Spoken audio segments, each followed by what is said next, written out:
Another brief video here for you with regards to puppy socializing. Obviously, a very big subject, and there's plenty of puppies out there.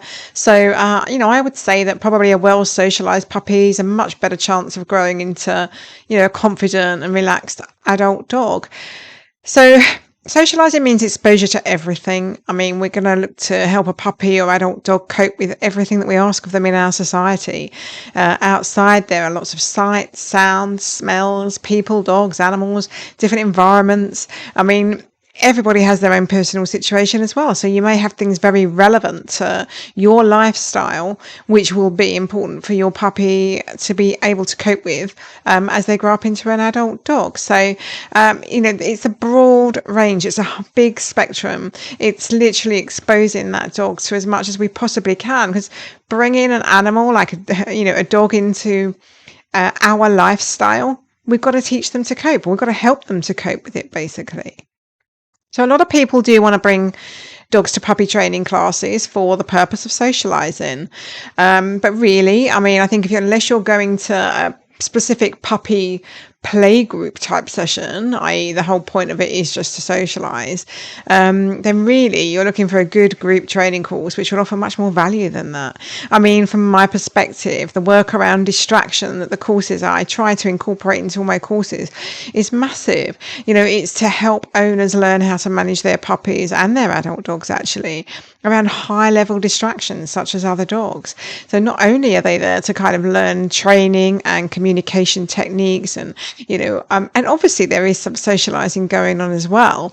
Really the main benefit, as far as I'm concerned, is getting your dog to be able to do things elsewhere, not just listening to you in the kitchen at home when you're practicing your obedience commands. That's not that real. What we need is for them to be listening outside when they've got another dog next to them that they want to go and play with. So if you're relying on attending a puppy course for your socializing, by the way, then think again, because the puppy course is just a starting point.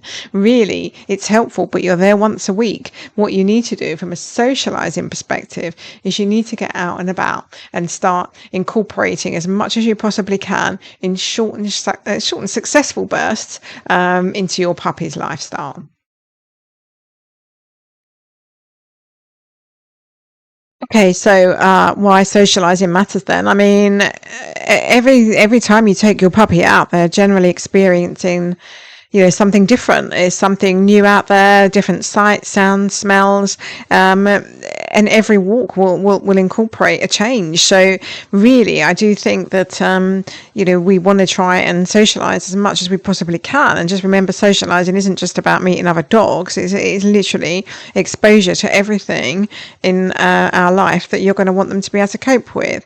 I do think a lot of antisocial behaviors in adult dogs, or problems with adult dogs in terms particularly anxieties and fears, are where they've never learned to or never really got confident with various scenarios when they were a younger dog. And it's quite evident actually in dogs which are rehomed, which have come from a background which doesn't fit in with our busy streets and busy parks and things, and they can struggle with that to start with, and we have to work through the process of trying to socialize them gradually into that. But obviously with older dogs it can be a little harder, and they can have a lot more defensive behaviors in place by then, purely because they're past that sort of more younger, impressionable age.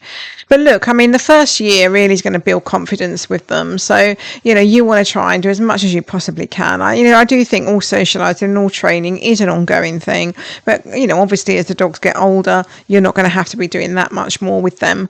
And just part of a natural lifestyle where you're out and about with them and doing things means that they, your socializing and stuff like that would naturally occur. But really, when they're young, exposure to as much as you possibly can while they are little sponges, frankly, it's going to be obviously very beneficial.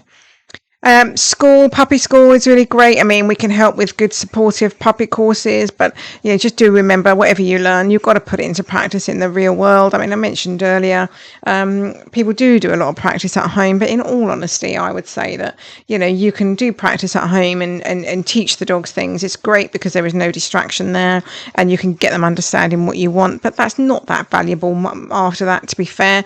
Really, what you want to then be doing is starting doing that stuff outside. You need to be doing things where you actually want your dog to listen to you and where you're likely to get some problems if they don't. So remembering confidence, is developed. So calm, positive experiences now is going to be really beneficial for your puppy going forward. So just really some tick list here for you to have a think about if you haven't already considered some of these options. Do make sure you get out with your dog daily. They do need a good daily walk, and I would often say when they're younger, a couple of walks a day. I mean, a lot of dogs would benefit from a couple of walks a day anyway, but if you perhaps aimed to do one street walk or, more high street walk or, around shops or something, a more built up walk for one of them, and then on the other walk for the day would be perhaps in the park where you're going to get the exposure to the dogs and the socializing, the play around those side of things, should get you a nice balance basically.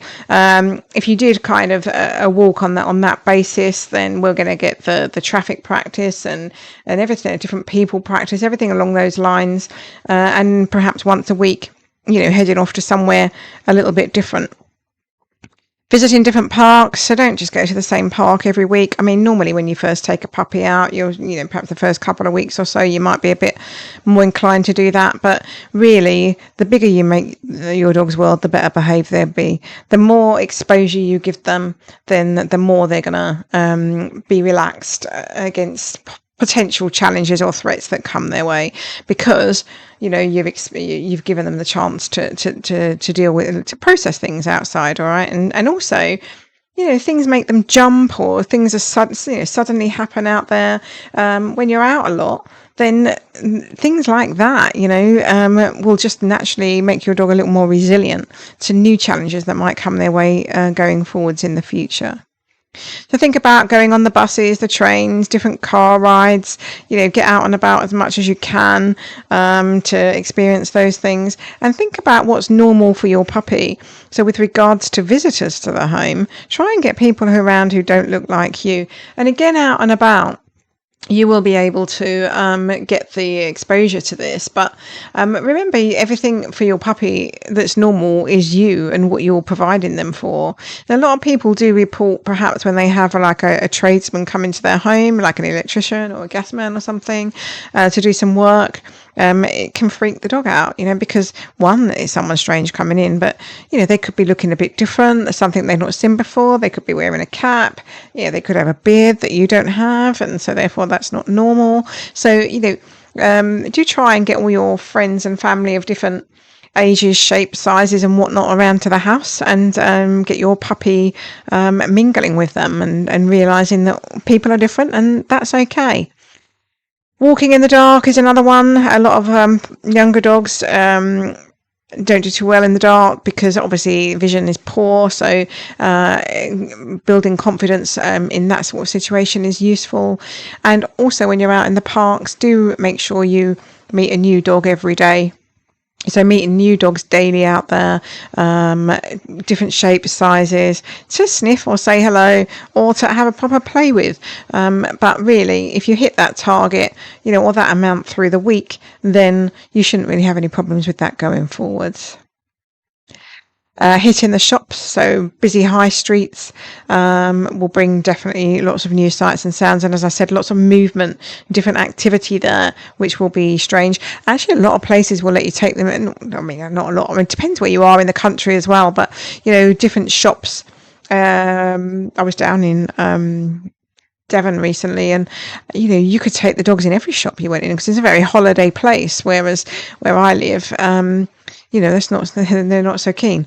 But there are some where you can take them actually inside, and so that will be helpful. So head also to the pubs, the coffee shops, the cafes, hang about. Not only do you get different things there, but you're also teaching your dog to learn to settle, and of course that means that you can enjoy your pint in peace. Using a long lead then, so long lines or proper off-lead play. Playing properly with other dogs is absolutely vital. It's so crucial for their development. They will learn social skills. They will get their fix from it. Younger dogs want to play and socialize. Most of apart from the odd ones, but most of them do.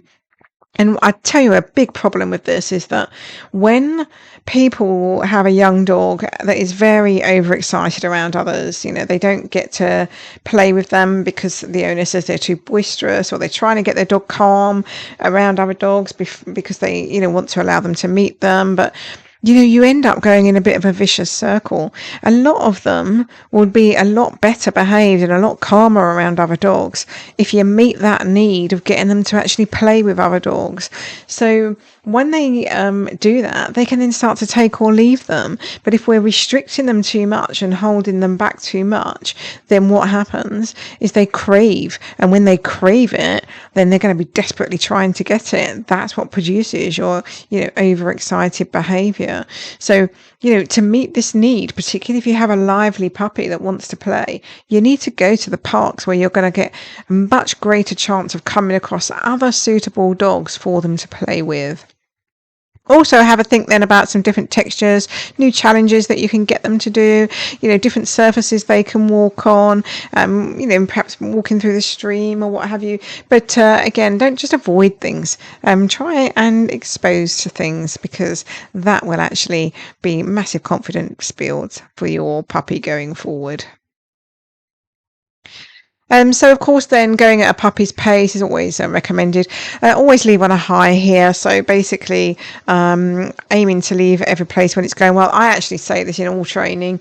Doesn't matter what the age of the dog or what it is that we're working on, to be fair. But basically I'll say if you think that it's all going very well, it's probably your time to go home, because that's when things can start to go wrong. It can get a bit overwhelming, or the training can be too tough, whatever we might be doing, because it's been going on too long and the dogs lose concentration. But basically, when things are going well, that's the time to go, and your dog will remember that situation in a very positive light.